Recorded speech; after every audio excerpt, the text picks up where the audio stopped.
Hey y'all, it's Rob at Z Motorsports. Found something interesting the other day that I wasn't aware of, and I'm seeing if there's a workaround on it.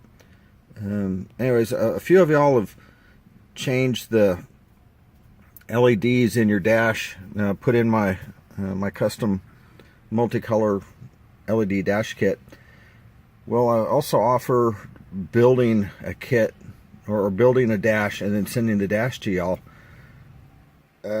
So started doing my first one and got ready to send it out, and something I had thought all along turned out not to be true is that the mileage for your car was not saved in the dash, but was saved in another module or the ECU, something along that lines.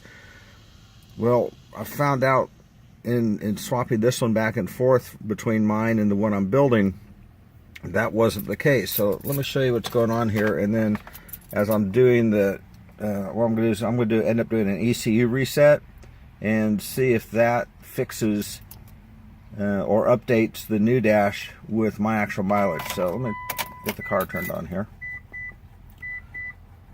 And yeah, that's my custom gear indicator. So anyways, right now you can see mine's got 118,000 miles on it. So let me shut this off. I'll pause y'all. I'm going to swap the dash, put the one that I'm building in there, and let's see what the mileage is on that one.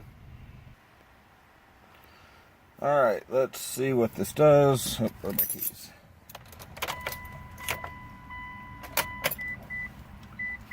And with this one turned on, it's showing just over 130,000 miles.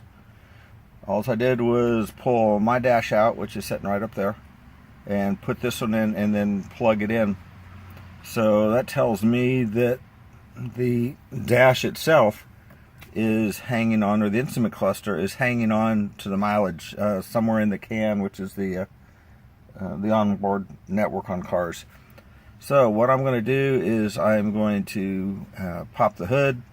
I'm going to pull the battery loose, discharge all the electronics, let it sit here for about 30 minutes, hook it back up, let the ECU relearn, and let's see if this one is still showing 130 or if it goes back to what my car actually has. So we will back in a few. Alright y'all, well, I've gone ahead and pulled the battery, pulled the connectors, positive and negative, stepped on the brakes, all that kind of stuff afterwards to try and bleed any stray voltage off. Let it set for about 45 minutes or so. Just got everything hooked back up, and going to go ahead and do the relearn. So we'll put the key in, turn it on. I can hear everything clicking and snapping around in the car. All the most of the CD player is the big indication of it.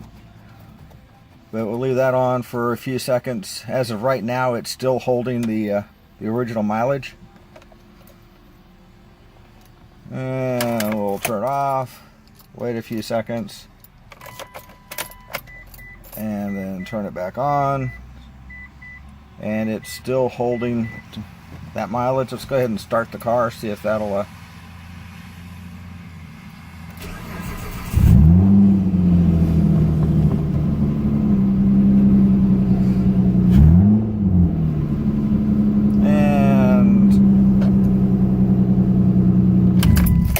looks like it's going to go ahead and hold the mileage.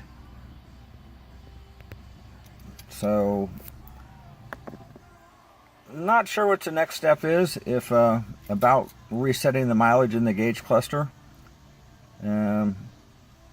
because if you swap a gauge cluster, now you've got a different mileage than what the car actually has. I'll have to do a little more research, but for now, if you swap a gauge cluster, just realize that whatever mileage is in the cluster is going to follow you.